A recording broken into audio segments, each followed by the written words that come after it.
자, 오늘 소프트웨어공학 7주차입니다. 7주차. 벌써 우리가 7주나 왔어요. 그죠? 우리 책으로 보면 거의 아마 50% 이상 커버했을 거예요. 그죠?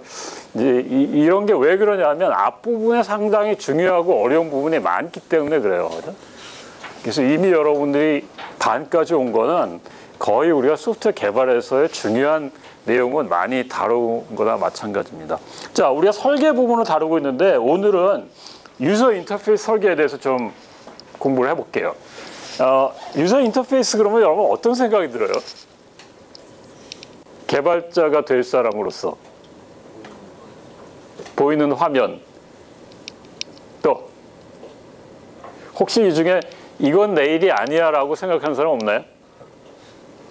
개발자들은 UI는 뭐 UI 디자인하는 애들이 다 하는데 뭐 우리 거는 아니지 뭐 라고 생각할 수도 있어요. 그렇지만 물론 미학적으로 뭐 이걸 이쁘게 꾸미고 뭐 거기까지 알 필요는 없지만 개발자가 UI가 어떻게 되는지는 우리가 잘 알고 그 설계의 기본 골격은 알고 있어야 돼요. 그래야 우리가 이게 소프트웨어 연동이 돌아가니까. 그래서 오늘 컴퓨터가 이상해. 자, UI 설계 원리를 좀 되게 상식적인 거예요. 그렇지만 잘 안 지켜지고 있는 거예요. 나중에 우리 프로젝트 발표해 보면 UI 했는데 그 원리가 잘 안 지켜져요. 쉬운 건데도. 한번 알아보고요. 그 다음에 설계 과정. 이거는 아마 들어본 사람도 있고 안 들어본 사람도 엄청 많을 거예요. 다루지 않으니까. 그렇지만 설계 과정이 어떻게 되는지 좀 알아봅시다. 어떤 게 좋은 설계인가? 이건 딱 보면 알아. 여러분도 많이 사용해 보면 알아. 그래서 사례들을 위주로 해서 어떤 게 좋은 UI고 어떤 게 나쁜 UI인지 좀 같이 공부해 보기로 하죠. 자, UI 설계. UI라는 거는 소프트웨어를 사용하는 사람하고 소프트웨어 사이에 서로 인터랙션 하는 거죠. 그죠? 그죠? 그러니까 사용하는 사람이 이 소프트웨어에 대해서 어떤 명령을 주고 그 결과를 받고, 그죠? 그런 서로 상호작용에 대한 것들이니까 어떤 요소가 있는지, 그게 어떻게 흘러가는지 이런 걸 잘 알아야 되겠죠. 그죠? 이 중에 혹시 UI 와이어 프레임 같은 거 혹시 그려본 사람 있나요? 그런 UI, 예를 들면 스토리보드 같은 거 많이 화면 그리고 거기다 옆에서 스토리 쫙 그리는 거 많이 하거든요. 그 기획자들, 이 중에 아마 기획자로 갈 사람도 많을 거야. 특히 네이버 같은 데는 거기 가면 개발자하고 기획자의 성비가 굉장히 심각한 모양이에요. 기획자는 여자들이 많고 개발자는 다 남자들이고. 그런데 그거는 모르겠어요. 왜 그런지 잘 모르겠지만 여학생들 기획 잘하잖아요. 그죠? 꼼꼼하게. 그런 부분은 이런 거 되게 잘해야 되겠죠. 그죠? 자, 사용자의 용이성. 요즘에 어떤 제품이든지 여러분들이 그 디자인들 되게 많이 보죠. 그죠? 오히려 자동차 같은 거 요새는 기능보다도 기능은 상당히 좋아지니까 디자인들을 많이 보더라고요. 휴대폰도 마찬가지고. 소프트웨어인 경우에도 이거 엄청 중요해요. 그죠? 잘 쓰다가 이게 UI가 좀 불편해. 똑같은 제품인데 이거는 입력을 엄청 많이 해야 되고 입력이 불편하고 내비게이터 같은 거 많이, 내비게이션. 자동차 운전하는 사람 알죠? 똑같이 길을 가르쳐 주는데 원래 공장에서 생산해 나올 때 내비게이션 왜 잘 안 쓰잖아. 왜 안 써? 유저 인터페이스 잘 안 좋거든. 그죠? 차별화 요소입니다. UI 부분이 조금 어려운 게 이 HCI 부분이지만 이 사이에 소프트웨어 순수한 어떤 이론만이 아니라 뭐 디자인이나 UX나 인간공학이나 이런 것들이 많이 들어가 있어서 그래요. 우리 산업공학과 안에도 사실 여기 이런 것들이 하나의 중요한 요소들인데 나중에 이제 뭐 UI를 더 여러분들 더 자세하게 하면 그런 인간공학적인 것도 여기에 도입해서 좋은 UI를 만들 수 있습니다.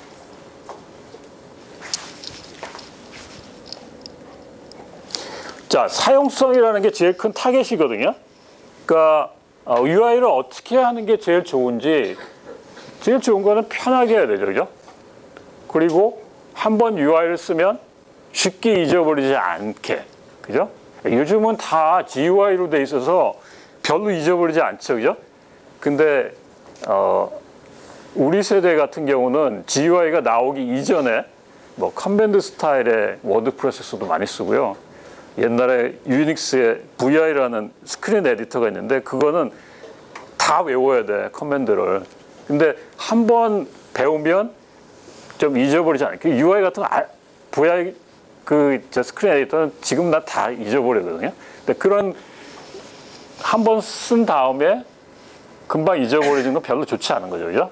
그래서 쉽게 배울 수 있고 나중에 쉽게 기억할 수 있고 UI도 복잡하게 우리 왜 핫키 같은 거 많이 두잖아요, 그죠? 그러니까 메뉴를 일일이 다 선택하는 게 아니라 핫키 같은 걸로 쉽게 갈 수 있는 그런 지름길 같은 거 두는 것들. 네, 그 다음에 UI에 내가 원하는 어떤 명령을 내렸는데 그 명령이 잘못된 명령을 내리면 곤란하겠죠, 그죠? 그러니까 그 명령이 쉽게 뭐 아이콘 같은 걸 간단히 누른다든지. 그래서 예전에 우리 커맨드 스타일로 뭔가 이렇게 그 MS-DOS나 아니면 윈도우의 유닉스 같은 시스템은 커맨드를 다 입력해야 되거든요. 근데 오류율이 되게 많죠, 그죠? 만족을 느낄 수 있는 UI가 제일 좋겠는데 효과적인 것보다 사용하기 쉬운 게 더 우선순위가 높고 그 다음에 UI가 좀 사용하기 편해서 좀 스트레스 안 받는 그런 게 훨씬 더 좋은 우선순위가 높은 목표입니다.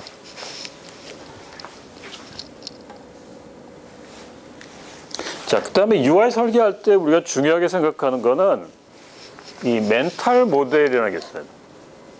그러니까 우리가 소프트웨어 사용할 때 어떤 사용하는 정보라든지 대상이라든지 이런 것들이 머릿속에 연상할 수 있는 뭔가 메타포 같은 걸로 그렇게 은유적으로 연상이 될 수 있어야 되겠죠, 그죠? 게임 같은 거는 뭐 쉽게 연상이 되죠. 여러분들 피파 축구 딱 보면 화면에 진짜 축구하는 것 같잖아요, 그죠? 뭐 우리 보통 우리가 데스크탑 컴퓨터 쓰는데 데스크탑 컴퓨터 안에 있는 이 보이는 윈도우나 이런 거 보이는 화면에 사실 책상의 개념이 거기 들어가 있는 거죠, 그죠? 데스크탑 같이, 그죠? 네, 이런 게 되게 중요해요. 요새 메타버스가 이거의 아주 극한이죠, 그죠? 메타버스가 사실은 어떤 우리가 실생활 리얼 월드를 이미지화, 머릿속에 그릴 수 있고 상상할 수 있고, 네, 그거를 멘탈 모델로 표현한 게 메타버스죠, 그죠? 그래서 왜 이렇게 하냐면 사용자와 시스템 사이의 상호작용이 연상이 되고 쉽게 하기 위해서 그래요. 쉽게 연상할 수 있으면 그걸 쉽게 사용할 수 있잖아요, 그죠? 예를 들면 우리 우리 휴대폰 안에 있는 그 PDF 파일을 정리하는 그런 기능들 이런 거 다 그 책장 서가처럼 돼 있잖아요, 그죠? 그래서 하나 거기서 꺼내보고 뭐 집어넣고 뭐 이런 식으로. 그래서 이 멘탈 모델이 중요한데 왜 그러냐면 사용자가 가지는 어떤 소프트웨어에 대한 그 상상하고 개발자가 가지는 상상이 다르면 곤란해요, 그죠?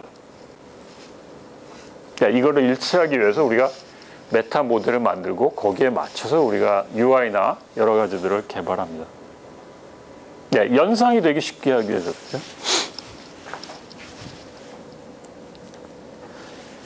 자, 그 다음에 UI에서 이제 필요한 게, 우리가 사람하고 대화할 때도 그렇잖아요. 내가 어떤 대화를 하면 이 사람이 반응을 보이는 어떤 피드백이 있죠, 그죠?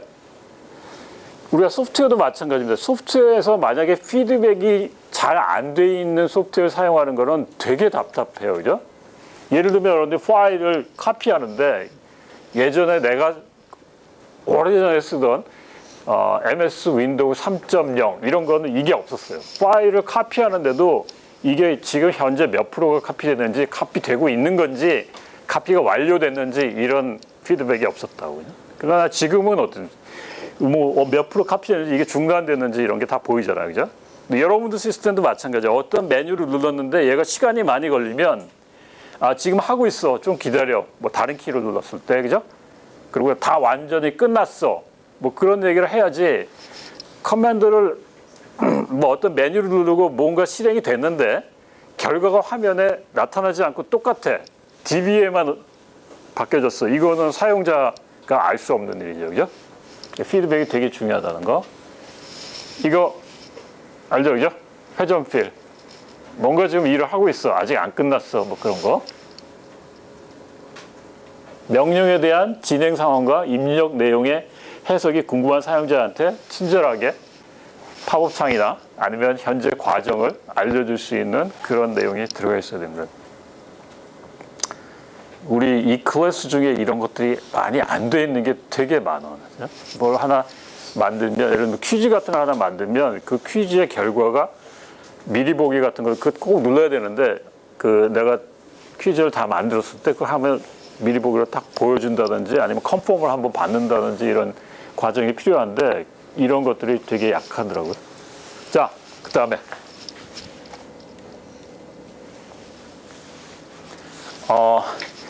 여러분도 어떤 소프트웨어 새로 사용하거나 아니면 뭐 어떤 전자제품을 사용할 때 매뉴얼 자세히 읽습니까, 요새? 잘 안 읽죠, 그죠? 그러니까 모든 것을 사실 매뉴얼 안 읽고도 잘 사용할 수 있게 만들었다는 건 되게 좋은 거예요. 그죠?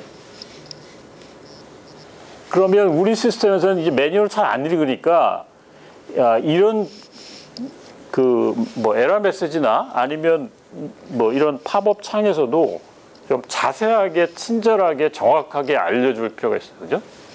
여기 한번 볼까요? 뭐 이게 지금 uninstalling 되고 있는데 여기가 지금 그 아마 삭제되고 있는 퍼센티지를 얘기한 것 같아요. 그 다음에 show detail 누르면 아마 더 자세하게 나오는 것 같은데 여기 팝업 창은 잘 모르겠어요. 뭐 파일 G 뭐 이 설명이 없잖아, 그죠? 그 다음에 이 버튼 같은 것도 사실 여러분들이 연상하는 그 순서가 있지, 그죠? yes, no가 붙어 있다든지, 그죠? 그러니까 이런 걸 만들 때 사용자한테 익숙하게, 그러니까 이미 많이 알고 있는, 예를 들면 그 윈도우 같은 형태에서 어떤 메뉴를 잡을 때 뭐 파일에 관련된 메뉴를 앞에 모으고 그 다음에 뭐 편집에 관련된 메뉴, 뒤에는 뭐 보기 뭐 이렇게 쫙 우리가 알고 있는 어떤 익숙한 거에 맞추는 게 좋아요.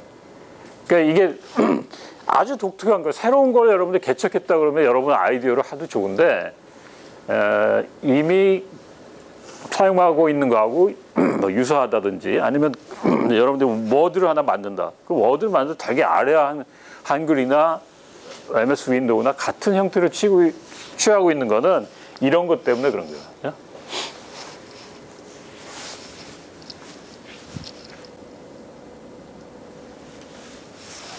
자, 예를 한번 들어볼까요? 좋은 디자인, 나쁜 디자인이 있을 때 어떤 문제가 있는지 이거 볼까요? 뭘까요? 뭐 같아요? 여기 잘 읽어보면 여기 조지 W. 부시가 있고 딕 체이니가 있고 알고가 있고 여기 뭐 그렇게 써 있잖아요. 이거 뭐 같아요? 네? 정치 성향? 이게 투표용지예요.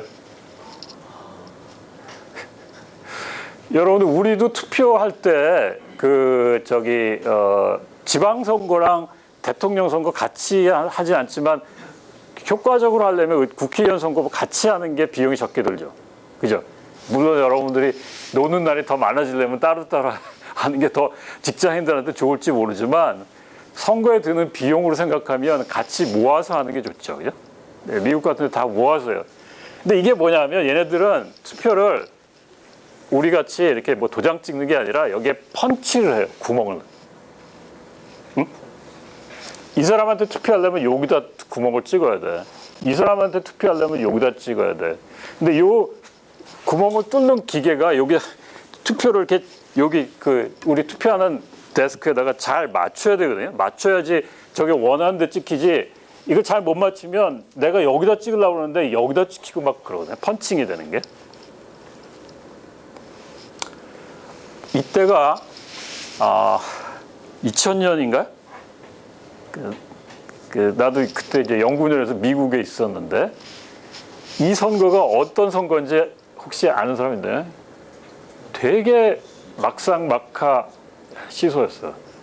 맨 마지막에 플로리다가 개표되면 그 개표된 거 가지고 둘 중에 한 사람이 대통령이 되는 거야.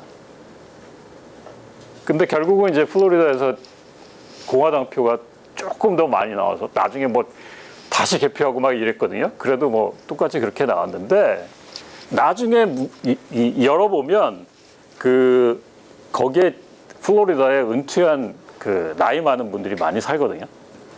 근데 이거 펀치하는데 본인의 의사와 관계없이 실수해서 이게 여기다 찍어야 되게 여기다 찍힌 게 꽤 많았어요. 원래 플로리다가 이제 공화당 저기가 아니거든요. 되게 민주당, 굉장히 쿠바나 멕시칸들이 많고 이래서. 근데 여기는 이쪽으로 가가지고 결국은 몇 표 차이로 운명이 갈라져.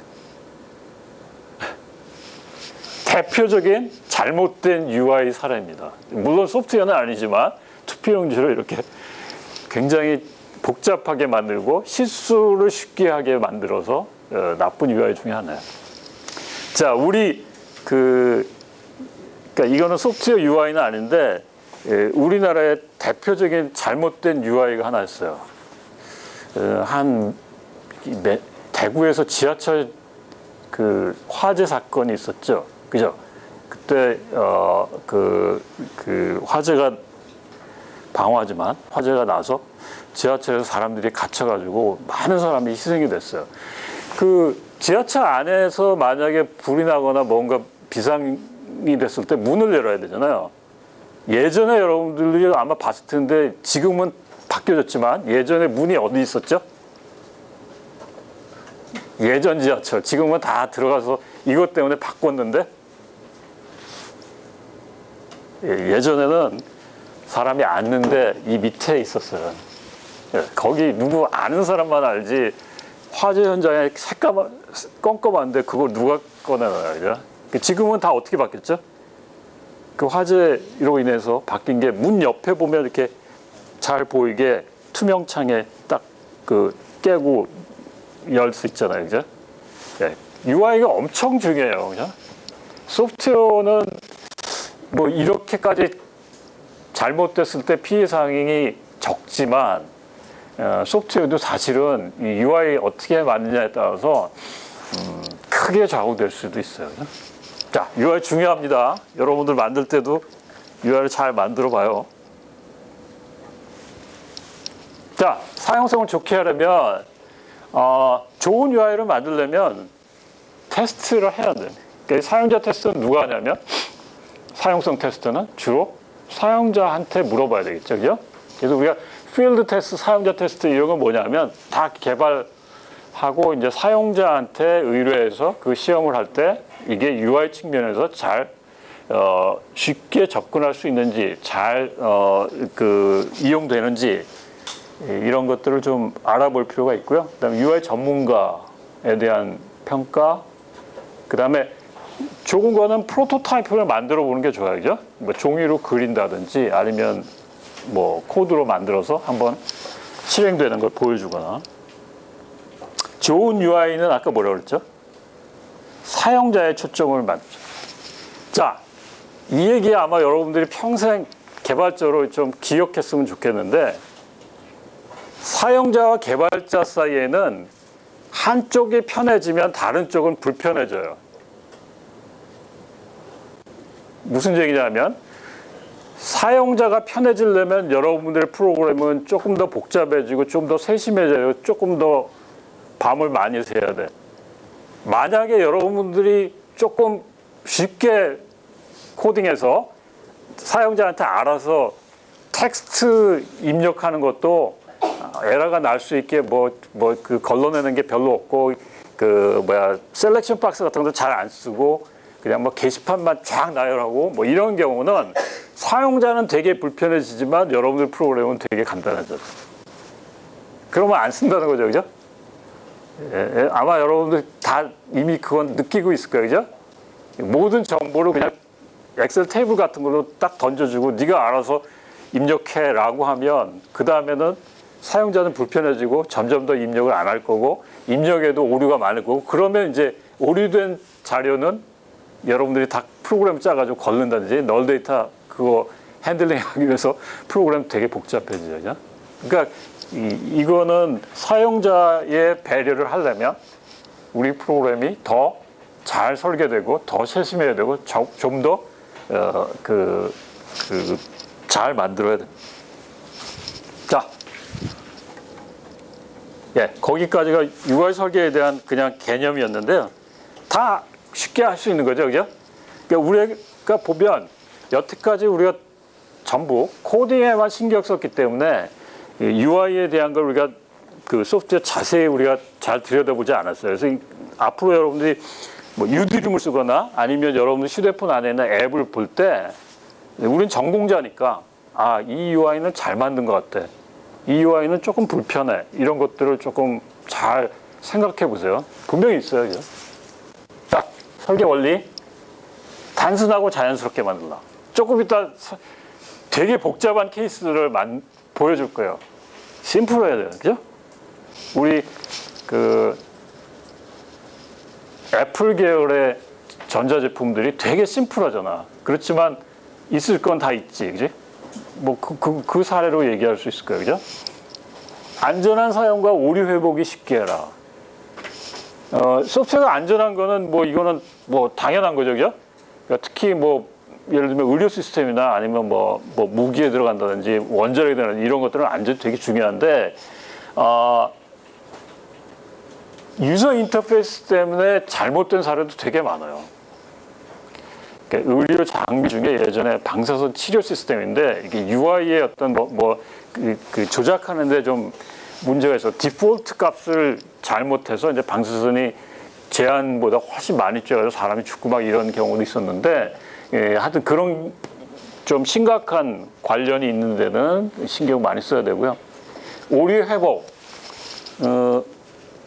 되게 사람들이 소프트웨어를 사용할 때 잘 몰라서 또는 잘 알아도 실수하는 경우 많죠. 그죠? 내가 이 메뉴 누르려고 그랬는데 이 메뉴 눌렀어. 근데 여러분들 대표적인 게 그 워드에서 장문에 그 레포트를 썼는데 뭐 하나 딱 잘못 눌러가지고 다 날아갔어. 지금은 회복할 수 있잖아요. 템포러리 파일에 나와 있으니까. 예전에 우리가 할 때는 그 기능이 없어가지고 박사학위 논문을 3년 타이핑해서 썼는데 종이를 잊어버려가지고 학위 논문을 다시 쓰느라고 1년 동안 다시 한 그런 케이스도 있거든요. 그러니까 소프트웨어 회복이 되게 중요하죠. 뭐 네트워크를 해서 사용하다가 커넥션이 끊어졌다. 여러분들 퀴즈 보는데 지금 우리 퀴즈 시스템이 이게 안 되죠. 오류 회복이 안 되죠. 그죠?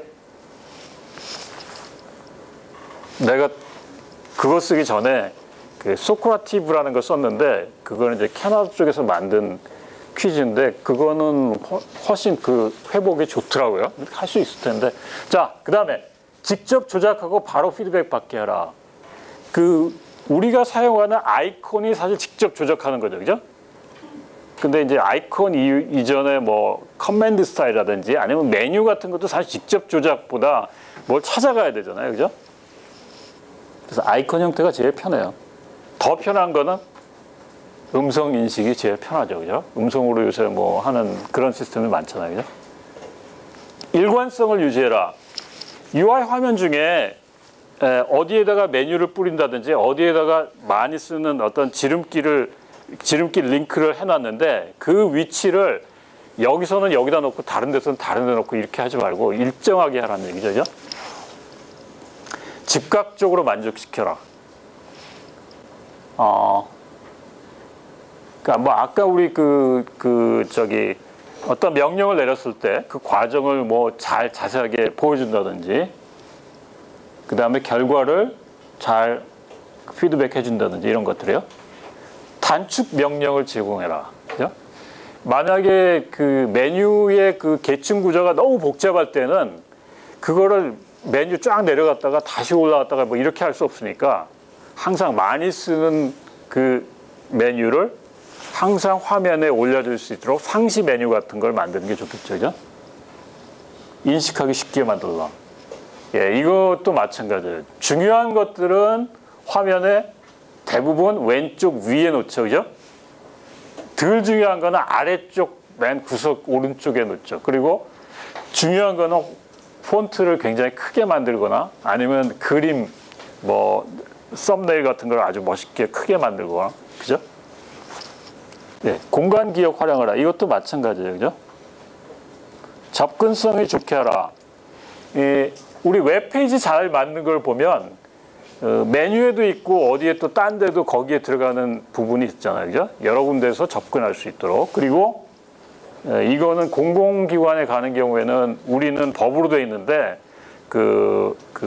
장애자들도 접근할 수 있도록 법으로 다 하게 돼 있어요. 그래서 공공기관에 여러분 웹페이지에 가보면 맹인이나 아니면 청각 장애자도 들어갈 수 있도록 다 장치를 해놔야 됩니다. 그 다음에 도움말, 문서 이런 것들.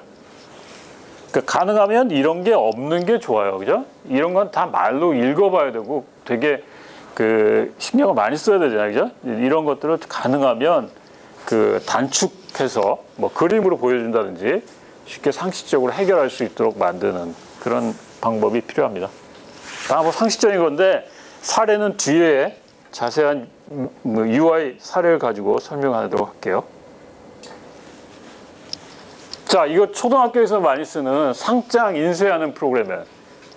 똑같은 프로그램 두 개인데 왼쪽에는 요게 지금 horizontal 스크롤이 있어서 얘를 쫙 움직이면 다른 상장 타입이 쭉 나와요. 얘는 어떻게 되냐면 이 상장 타입에 하나 누르면 여기에 사례가 나오고 다른 걸 선택할 수 있어요. 어떤 게 더 좋은 건가요? 아래 게 더 좋죠. 직관적이잖아요, 그죠? 이거는 뭐야? 이거 뭐 설명을 자세히 하겠는데 뭐 여기 뭐 어워드 스타일을 셀렉트 하세요. 스크롤 바를 이용해서 이게 말이 장황하고 여기에 내가 셀렉트 할 수 있는 옵션이 딱 나오고 그거에 대한 사례가 나오는 게 좋죠, 그죠? 그 다음에 또 이것도 OK가 앞에 있어야지, 그죠? 이것처럼 캔슬도 있어야 되죠. 캔슬을 안 하는 게 되게 많아요.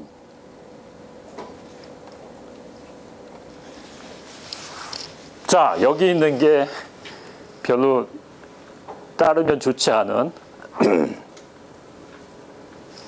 이거 뭐죠? 홀 오브 쉐임. 명예의 전당이 아니라 불명예의 전당에 이 사이트에 가면 엄청 많은 것 중에 내가 일부 가져온 거예요. 왜 나빠 이거? 탭이 저렇게 엄청 많아. 저런 건 적당히 그룹핑해야 되겠지, 그죠? 이거는 왜 나쁜가요? 뭔가 체크박스를 넣은 것 같은데 얘를 선택하면 얘가 되는 거야, 얘를 선택하면 뭐가 되는 거야. 안 맞아. 여기 있는 버튼도 마찬가지로 위치도 이상하고 뭘 해야 되는지 잘 모르겠죠, 그죠?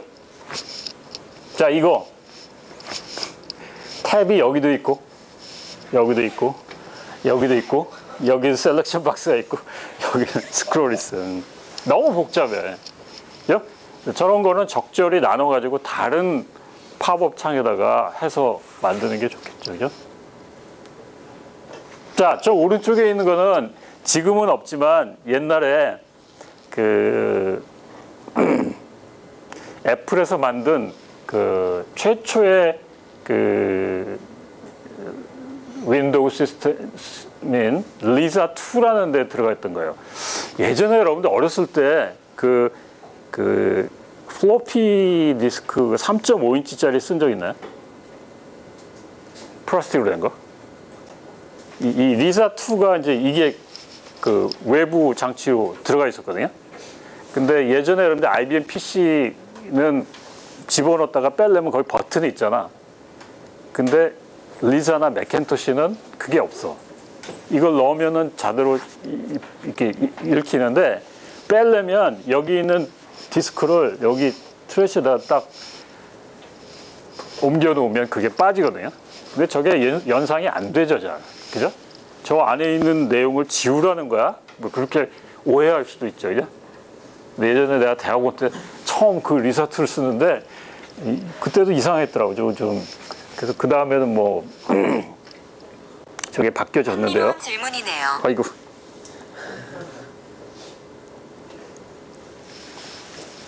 여기. 자, 그래서 예, 혹시 여기 들어가 보면 그런 애들이 재밌는 애들이 많이 있는데 몇 가지 예, 여기 오류 메시지 같은 것도 되게 중요해요. 그러니까 오류 메시지에 여기 나오는 어떤 안내문도 중요하고요. 그다음에 그거에 대한 반응도 중요한데 대부분 다 여기 있는 버튼으로 반응하면 되죠, 그죠? 근데 여기는 yes를 치라고 그러고 여기 또 OK 버튼이 있고 뭘 하라는 거예요? 잘 모르죠, 그죠? 여기도 여기 보면 예, 이게 뭘 위해서 OK 하라는 내용인지 잘 몰라요. 그냥 설명만 있거든요. 그러니까 이렇게 의문문으로 나와야 되는데 예, 이것도 지금 OK가 있고 NO가 없죠, 그죠? 그 다음에 여기 있는 다이얼로그도 사실은 좀 더 정확하게 이게 뭘 위한 오류의 메시지인지 이름을 잘 정할 필요가 있어요, 그죠? 그 다음에 이것도 OK밖에 없어. 그 다음에 예, 이거 잘못된 버튼인데 이 버튼이 작동하지 않아. 다른 거 해볼래? 오케이 하고 뭐 노도 없고요, 그죠? 그 다음에 여기도 뭐 지금 변환이 끝났는데 그 결과를 볼래? 그리고 뷰 리절트 했는데 저것도 조금 더 자세하게 뭐 뷰 리절트 말고 안 할 수도 있잖아요, 그죠? 다시 지나갈 수도 있고 뭐 이런데 그런 게 없습니다. 네, 그래서 그 이제 내용도 중요하죠. 비주얼에 대한 효과도 중요한데요. 지금 여기 탭이 있고 여기에 지금 내가 명령을 내릴 수 있는 오픈 버튼과 이렇게 있는데 위치적으로 좀 좋지 않아요. 이런 것들은 사실 이 밑에 있는 게 좋죠, 그죠? 그리고 이거는 뭐냐?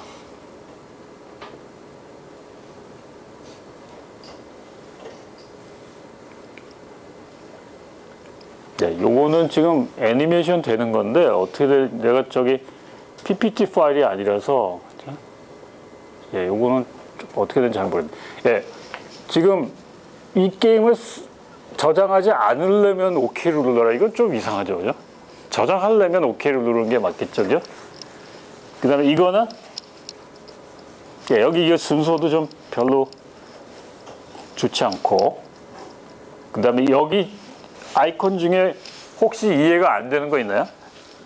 뭐 컷한 거, 컷 앤 페이스트, 뭐 복사하는 거, 그 다음에 네, 이런 것들이 좀 별로 의미가 통하지 않는 아이콘들이죠, 그죠? 이게 아마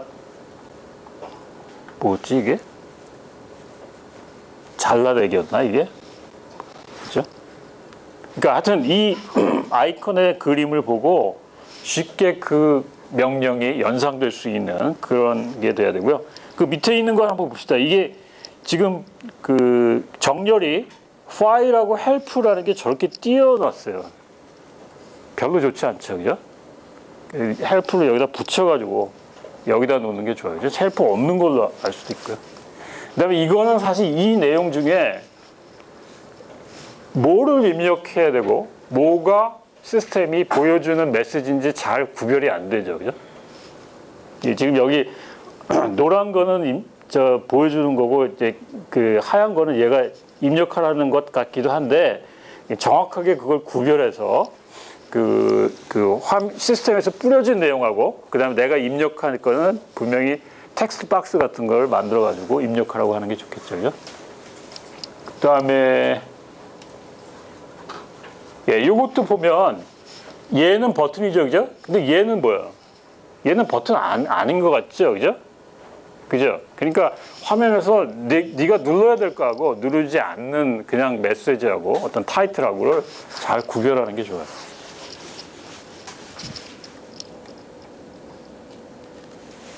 그거하고 연관된 거. 무엇을 눌러야지 직관적으로 알 수 있게. 지금 여기에서 보면 똑같은 건데 메뉴는 지금 누를 수 있는데 얘는 메뉴인지 아니면 어떤 정보인지 알 수가 없죠. 그죠? 그렇지만 얘는 여기 눌러야 되는 셀렉션 박스라는 게 분명하잖아요. 그죠? 여기 이렇게.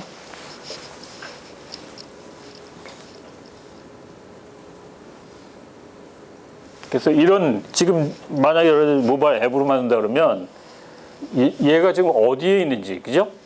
그 다음에 여기 지금 상시 메뉴는 없는데 상시 메뉴 같은 게 있는 게 좋아요. 여기서 다음으로 넘어갈 때 뭘 해야 되는지 모르거든요.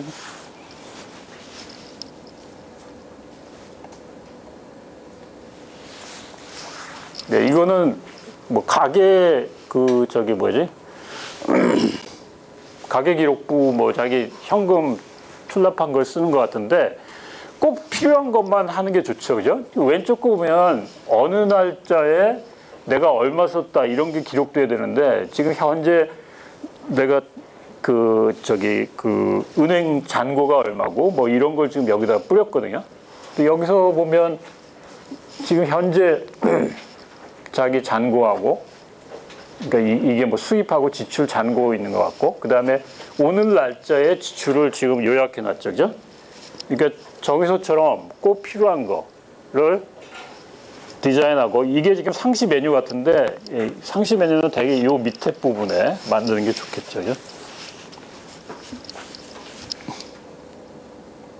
자, 거기까지 혹시 질문 있나요? 잠깐 끊었다 할까요? 질문. 이를 만들 때 중요한 거는 사용자의 특성을 잘 파악하는 게 되게 중요해요. 이 UI를 보통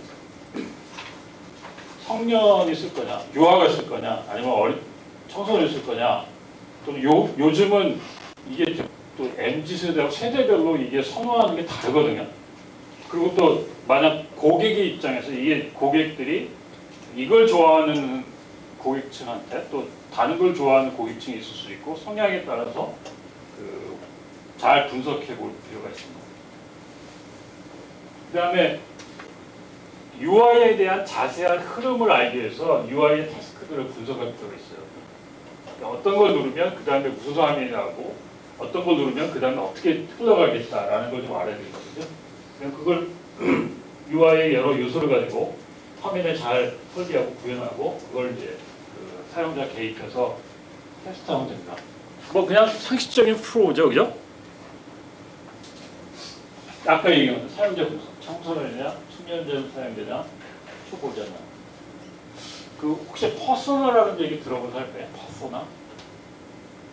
네, 유저의 부류를 잘 분류하고 그 분류한 그룹의 저니 맵이라는 걸 해서 이런 층은 이런 형태로 사용을 많이 해. 이런 행동을 보여. 라는 걸 분석하는데 그거에 좀 사용자의 목표가 뭔지, 사용자의 스킬과 경험은 뭔지. 그래서 UI 하는 사람들은 그 사용자의 어떤 성향, 뭘 좋아하는지, 또 어떤 식으로 뭐 구매가 이루어지고 있는지 뭐 이런 것들이 잘 분석이 돼야 됩니다.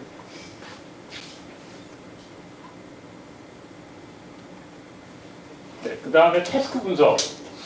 소프트웨어 수행할 작업을 분석하는 이거는 우리는 지금 그 프로그램 안에 실행되는 순서 그런 걸 가지고 예를 들면 시퀀스 다이어그램 같은 거는 내부에서 어떻게 진행되는지를 얘기하는 건데 이건 UI에서 사용자가 어떤 화면의 흐름으로 사용을 하는지 그걸 나타내요. 예를 들면 로그인 스크린이 나온다. 그리고 정상적으로 입력했을 때 대시보드로 넘어가고 비정상이면 로그인 스크린 다시 해서 실패 통지하고 그 다음에 뭘 분실했다 그러면 분실한 시나리오로 흘러가게 먼저 이런 것들을 쭉 생각해 보는데 이게 아까 얘기했던 와이어 프레임이죠. 웹페이지 같은 거 막 이렇게 해서 여기서 링크 걸면 링크 선택하면 다른 화면을 내고 뭐 이런 것들을 좀 우리가 그려봅니다. GUI에 대한 내용으로 이거는 이제 우리 소관이 아니고 UI 디자인하는 쪽의 일인데 좀 알아두는 게 좋을 것 같아요. 그 다음에 예, UI를 디자인할 때 이제 여러 가지 개념들이 있는데 그러니까 마법사 같은 건 뭐죠? 우리 인스톨하거나 뭐 이렇게 뭐 작업을 할 때 미리 정해진 순서대로 안내하는 그런 스타일 있죠, 그게 마법사죠. 특히 우리 처음에 앱을 깔 때, 그럴 때 많이 사용하는 UI고요. 그 다음에 브레드 스크럼이라는 거는 요거 얘기하는 거죠. 예, 요거 어디서부터 시작해서 탑 메뉴, 그 다음에 다음 층 메뉴, 그 다음 층 메뉴. 네가 어디에 있다는 거 알려주는 거죠. 그러니까 복잡한 시스템은 저런 걸 좀 알려주는 게 좋아요. 저런 거 아무것도 없이 예를 들어서 내가 지금 여기까지 내려갔다. 그럼 그 다음에 어떻게 되는지 여기 아무 가이드가 없으면 내가 어디 있는지 그 다음에 뭘 눌러야 되는지 모르거든요. 그 다음에 이런 메타포. 여기 지금 그 PDF 파일 모아둔 앱 같은 거 보면 내가 가진 문서나 책들을 이렇게 우리가 책장, 도서관에 있는 책장처럼 저렇게 돼 있거든요. 그래서 내가 어느 걸 하나 쓰겠다는 거죠. 그러니까 지금 이번에도 여러분들 개발할 때 되게 게시판 가지고 뭘 하겠다는데 사실 게시판은 이런 걸 보여주는 하나의 형태거든요. 그러니까 대부분 다 리스트인데 그거를 이렇게 보여주는 어떤 예를 들어 중고 파는 것도 그렇잖아요. 중고 나라는 다 제로보드 써가지고 쉽게 프로그램한다고 그냥 다 게시판 형태로 돼 있지만 우리는 되게 불편하잖아요. 그죠? 그럼 당근마켓 같은 거 보면 거기에 리스트지만 똑같은 리스트지만 그림도 나오고 내가 원하는 형태로 잘 나오잖아요. 자, 이거는 다이얼 넘버에서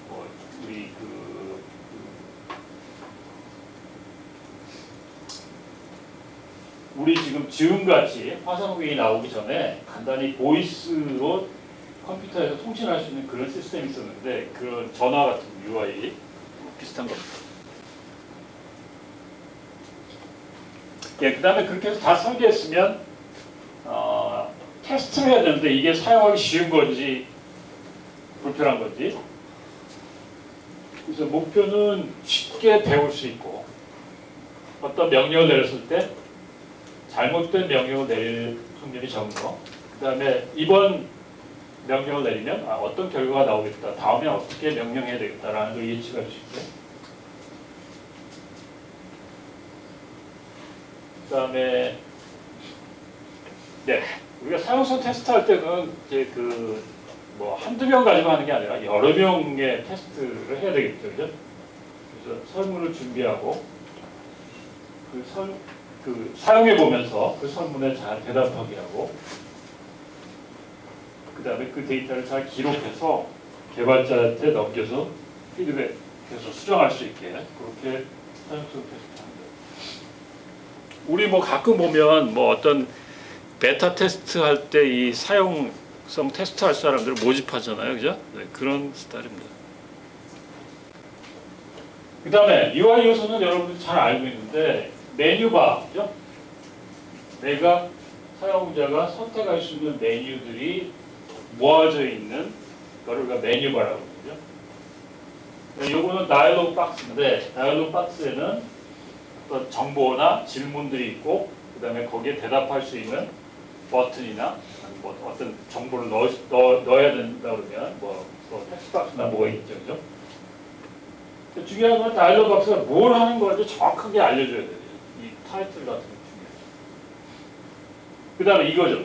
체크박스와 라디오 버튼인데 이게 어떤 차이가 있죠? 체크는 여러 개 할 수 있고 라디오는 하나만 할 수 있고. 체크박스는 지금 정확히 얘기했는데 요거 하나에 대한 가부를 묻는 거죠. 라디오 버튼은 여러 개 중에 하나만 셀렉트 할 수 있는 거죠. 여러분들 지금 퀴즈 볼 때 뭘로 돼 있죠? 라디오 버튼은 하나만 할 수 있잖아요. 그죠? 내가 이거 지난 학기 얘기인데 되게 이제 이런 사지선다형 문제를 낼 때 객관식 문제를 할 때 답을 여러 개 요구하는 문제도 있어요. 그건 뭐냐, 그 멀티에 여러 가지 다중 답이 있을 수 있는 문제. 그 답이 여러 개 있을 수 있다는 얘기는 만약 5개 중에 2개면 2개를 정확하게 골라야 되는 게 다중 셀렉션 문제거든요. 아 근데 이게 안 되는 거야. 나중에 알고 보니까 이 개발한 사람이 그걸 모르고 있어. 다중 셀렉션을 모르려면 5개 중에 이것도 답이 되고 이것도 답이 될 수 있는 그런 형태로 구현을 했더라고. 그런 문제는 없어요. 예를 들면 선택형 문제를 내는데 A도 답이 될 수 있고 B도 답이 될 수 있는 질문을 물어보겠어요. 그래서 내가 그걸 고쳤으면 좋겠다고 얘기했거든요. 근데 뭔가 프로그램을 고치려면 문제 중에 답은 하나만 있다고 코딩을 한 것 같아. 그래서 아직도 어떻게 되어 있냐면 여러 개 5개 문제 중에 정답이라는 표시를 여기다가 하고 그 다음에 이게 다중 선택할 수 있는 것을 딱 체크하면 여러분들의 답이 A만 선택해도 답이 될 수 있고 점수를 받을 수 있고 B를 선택해도 답을 수 있고 이렇게 구현을 한 거야. 아무도 쓸데없는 거죠, 그죠? 나중에 여러분들 개발자 되면 그 사람의 그 실력을 평가할 수 있는데 내가 보기에는 제대로 개발자로 교육을 못 받은 초보이 한 것 같아요. 고치라고 해도 뭔지 잘 못 알아듣는 거 보면, 그죠? 나중에 여러분들 그거 아세요? 그냥 다 우리 학생들이야 그거 금방 고치겠지. 근데 분명히 내가 보기에는 코드에 문제가 있어서 이걸 뜯어고치려면 되게 힘든 것 같아요. 내가 그거 다 설명을 해줬고요. 어떤 건지. 자, 리스트박스하고 드롭다운하고 다르죠? 어떻게 다르죠? 드롭다운 눌러야 전체 옵션이 나오고 얘는 한 번에 나오죠. 그럼 두 가지 어떤 때 사용해야 돼요? 화면이 너무 넘치고 여기 있는 선택하는 개수가 너무 많으면 이걸 선택하는 게 좋지. 만약에 이건 어때? 에리어가 좀 좁거나 그러니까 충분하지 않으면 이걸 선택하는 게 좀 불편하겠거든요. 그 다음에 텍스트 박스는 분명히 여기다가 이렇게 내가 뭘 입력할 수 있지만 사실 여기다 설명을 해주는 게 좋아요. 여기 숫자를 넣어야 되는 건지. 물론 year 그러면 숫자를 넣지만 이게 나이에 해당하는 거다라면 뭐 여기에 넣을 때 뭐 제한 요소, 그죠? 여기에 문자만 넣어야 돼, 숫자만 넣어야 돼. 우리 비밀번호 넣는 것처럼 뭐 제자리에 숫자를 넣는다든지 그거에 대한 안내가 좀 필요합니다. 자, 잘 알죠? 근데 이렇게 프로그램 안 해. 보면 나중에 보면 개발자들이 그냥 대충 한다고. 자, 여기 그냥 다 설명했습니다. 윈도우는 전체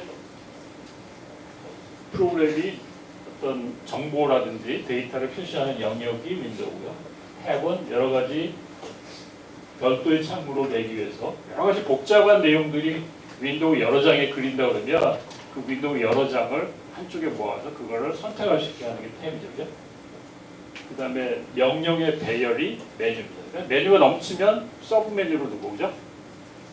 아이콘은 응용 프로그램을 전체를 나타내는 작은 그림이 될 수도 있고 또 어떤 경우는 메뉴 하나도 아이콘으로 만들 수도 있죠. 그죠? 그러니까 어떤 명령을 내려서 클릭하기를 기다리는 그런 요소들. 그 다음에 포인터, 커서. 이 포인터도 모양 같은 거 되게 중요하죠. 그걸 바꿀 수 있다든지. 그죠? 내가 어디서 이런 걸 봤지? 포인터가 아주 이렇게 바꿀 수 있는 그런 기능이 있는 것 같은데. 포토샵이든가. 그 다음에 명령 버튼.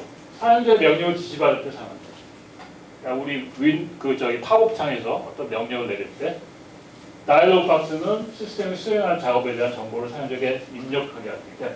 그러니까 지금 사용 시스템이 지금 진행되다가 어떤 사용자한테 명령을 받아서 일을 진행하면서 뭐 어떤 예외 사항이 나타나는지 아니면 다 됐다든지 뭔가 알리고 싶을 때. 근데 이 다이어로그 박스를 쓰는 이유는 뭔가요? 이걸 안 쓰고 그냥 전체 화면 윈도우에다가 내용을 뿌릴 수도 있잖아요.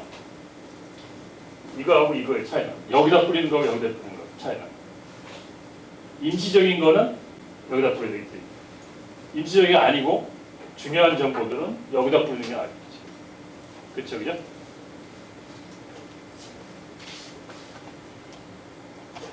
텍스트 박스 아까 얘기했죠. 입력을 요청하는 거. 여러분들 UI에서 이 텍스트 박스를 많이 쓰면 별로 좋지 않아요. 왜 안 좋을까요? 여러분 주소 입력받는데 그거를 전부 텍스트 박스로 뭐 서울시, 중구, 필도 이거 다 입력하게 했어. 무슨 일이 일어나?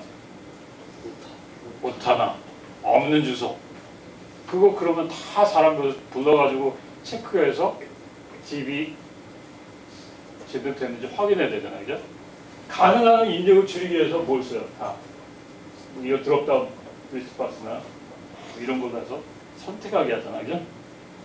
토글 버튼, 예, 온, 오프로 변화하는 거, 그죠? 그다음에 리스트 박스, 아까 얘기했죠. 선택할 수 있는 후보 주고, 거기 선택하는 거. 드롭다운을 마찬가지고요. 라디오 버튼, 여러 가지 중에 하나만 선택하는 거, 체크박스. 그룹 중 하나 선택하는 거. 그룹 하나 이상에 하는데, 하여튼 그게 선택됐는지 안 됐는지를 하는 거. 네, 여기 있네요. 체크박스는 관련 없이 선택 여부를 표시하는 거고, 라디오 버튼은 여러 개 중에 하나 하는 거. 그래서 여기 보면 세 개 중에 하나만 할 수 있고, 여기는 지금 옐로우, 레드 뭐 각각 선택이 됐는지 안 됐는지 보여주는 거죠, 그죠? 자, 그 다음에 그 입력 양식 같은 거 우리가 가끔 주게 되는데, 사용자한테 예를 들면 어떤 인포메이션 받는다고. 이럴 때 중요한 거는 최소한의 입력하게 하고, 만약에 입력하게 했다 그러면 여기처럼 잘 안내를 해야 되겠죠. 그 정상적인 데이터가 어떤 모습을 가져야 되는지를 잘 설명하고, 만약에 잘못됐다 그러면 여기서 바로 피드백 주도록 만들어주십니다. 자릿수 같은 것도 적절히 충분히 주는 게 좋아요. 만약에 이걸 되게 여러 개의 글자를 넣을 수 있는데 이게 스크롤 된다든지 이러면 곤란하겠죠, 그죠? 우리 지금 퀴즈 내는 것도 지문의 하나의 내용을 너무 많이 넣으면 화면에서 볼 수가 없어. 거의 초보자가 만든 홈페이지. 자, 출력물. 이거 요즘은 별로 안 쓰지만 리포트 같은 걸 우리가 작성할 때 이제 이런 식으로 많이 하죠, 그죠? 출력물은 분명히 이 출력물에 대한 어떤 그 타이틀, 이 또 언제 찍혔다, 그리고 이 어떤 인포메이션이 나오면 그 인포메이션 적절히 안내하는 그런 제목들이 필요합니다. 그다음에 뭐 페이지 수 같은 거. 요즘은 이제 보안 상황으로 이거 누가 언제 인수했다 이런 것들 우리 유드린 거는 다 나오거든요. 그런 것들을 인쇄하는데 논리적인 순서로 디스플레이하고 그렇게 중요한 걸 위에, 중요하지 않은 거, 그다음에 뭐 요약된 거, 토탈 뭐 이런 것들 안 해요.